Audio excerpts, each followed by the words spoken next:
നമസ്കാരം. ലോക രാജ്യങ്ങളെയും അതുപോലെ തന്നെ ലോക ജനതയെയും ഒരുപോലെ അമ്പരപ്പിച്ച ഒന്നായിരുന്നു ഇസ്രയേലും അമേരിക്കയും ചേർന്ന് ഇറാന് നേരെ തൊടുത്തുവിട്ട ശക്തമായ ആക്രമണം. ഇത് ഇറാനെ അമ്പരപ്പിച്ചു എന്നതല്ല, ഞെട്ടിച്ചു കളഞ്ഞു എന്ന് തന്നെ പറയണം. കാരണം ഒരു മുൻവിധിയുമില്ലാതെ, ഒരു കാരണവുമില്ലാതെയാണ് ഇസ്രയേലും അമേരിക്കയും ചേർന്നുകൊണ്ട് ഇറാനെതിരെ ശക്തമായ ആക്രമണം ഒരു ദിവസം അഴിച്ചുവിട്ടത്. അതിന് പ്രധാന കാരണം എന്ന് പറയുന്നത് ചില ഊഹാപോഹങ്ങളാണ്. ഈ ഇറാന്റെ കയ്യിൽ വലിയ ആണവായുധ ശേഖരമുണ്ട് എന്ന ഒരു തോന്നലാണ് ഇസ്രയേലിനെ ഇത്തരത്തിലുള്ള ഒരു നീക്കത്തിലേക്ക് നയിച്ചത്. അതിന് ഇസ്രയേൽ അമേരിക്കയുമായി കൂട്ടുപിടിച്ചുകൊണ്ടാണ് ഇറാന് നേരെ ശക്തമായ ആക്രമണം നടത്തിയത്.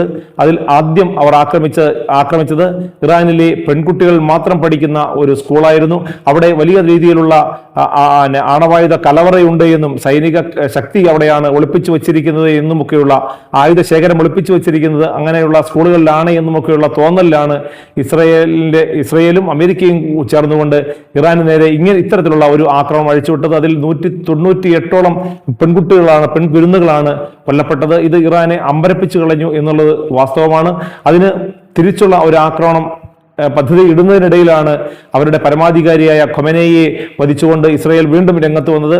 ഖൊമനേയിയുടെ മരണം ശരിക്കു പറഞ്ഞാൽ ഇറാന്റെ ചിറകരിഞ്ഞു എന്ന് തന്നെ പറയേണ്ടി വരും. ഇനി എങ്ങനെ മുന്നോട്ട് പോകും എന്ന നിലയിലേക്ക് വരെ അവർ എത്തിയ ഒരവസ്ഥയുണ്ടായിരുന്നു. അവിടെ പ്രവർത്തിച്ചത് ശരിക്കും പറഞ്ഞാൽ ഇറാന്റെ മറ്റൊരു ബുദ്ധി കേന്ദ്രം എന്ന് വിശേഷിപ്പിക്കാവുന്ന അലി ലാരിജാനിയാണ്. അദ്ദേഹം സുരക്ഷാ മേധാവി കൂടിയാണ്. അങ്ങനെ അലി ലാരിജാനി ആയിരുന്നു പിന്നീട് ഇറാന്റെ നീക്കത്തിനൊക്കെ ചുക്കാൻ പിടിച്ചത്. അവരുടെ ബുദ്ധി കേന്ദ്രം എന്ന് വിശേഷിപ്പിക്കാവുന്ന ലാരിജാനിയുടെ കൃത്യമായ ഇടപെടൽ ഇസ്രയേലിനെയും അമേരിക്കയെയും പല വട്ടം കുരുക്കുകയുണ്ടായി. ഹോർമോസ് കടലിടുക്ക് പോലും അടച്ചുകൊണ്ടുള്ള ശക്തമായ രീതിയിലുള്ള ഒരു ആക്രമണം അഴിച്ചുവിടാനാണ് ഇറാൻ ശ്രമിച്ചത്. അതായത് അമേരിക്കയെയും ഇസ്രയേലിനെയും അനങ്ങാൻ പോലും കഴിയാത്ത വിധത്തിൽ തളച്ചിടുക എന്നത് തന്നെയായിരുന്നു ലാരിജാനിയുടെ നീക്കം. അതുകൊണ്ട് തന്നെ ഇസ്രയേൽ വീണ്ടും പദ്ധതിയിട്ടത് ലാരിജാനിയെ വധിക്കുക എന്നതായിരുന്നു. അങ്ങനെയാണ് കഴിഞ്ഞ ദിവസം ലാരിജാനിയെ കൂടി അവർ കൊന്നു തള്ളിയത്. ഇതോടുകൂടി ഇറാൻ അസ്തമിക്കും എന്നുള്ള ഒരു നീക്കമാണ്, അല്ലെങ്കിൽ ഒരു തോന്നലാണ് ഇപ്പോൾ ഇസ്രായേലിനും അമേരിക്കയ്ക്കും ഉണ്ടായിരിക്കുന്നത്. എന്നാൽ ഈ ഇറാന്റെ ഭാഗത്തു നിന്നും ഇസ്രായേൽ പ്രധാനമന്ത്രി ബെഞ്ചമിൻ നെതന്യാഹുവിനെ വധിച്ചു എന്ന തരത്തിലുള്ള വാർത്തകളൊക്കെ കഴിഞ്ഞ 2-3 ദിവസങ്ങളായി പ്രചരിക്കുന്നുണ്ടായിരുന്നു. പക്ഷേ അദ്ദേഹത്തിനെ വധിച്ചിട്ടില്ല എന്ന് തെളിയിക്കുന്ന തരത്തിലുള്ള വീഡിയോകളൊക്കെ ഇസ്രായേൽ ഇങ്ങനെ ഇടയ്ക്കിടയ്ക്ക് പുറത്തു വിടുന്നുണ്ട്.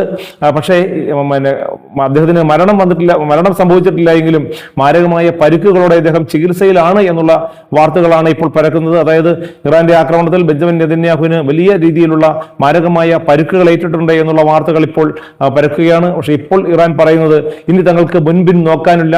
അതായത് ഇനി അവരുടെ ലക്ഷ്യം ഇസ്രായേൽ പ്രധാനമന്ത്രി ബെഞ്ചമിൻ നെതന്യാഹുവിനെയും അമേരിക്കൻ പ്രസിഡന്റ് ഡൊണാൾഡ് ട്രംപിനെയും വകവരുത്തുക എന്നത് തന്നെയാണ്. തങ്ങളുടെ 2 പരമാധികാരികളെയാണ് ഇസ്രായേലും അമേരിക്കയും കൂട്ടുചേർന്നുകൊണ്ട് ആക്രമിച്ച് കൊലപ്പെടുത്തിയത്.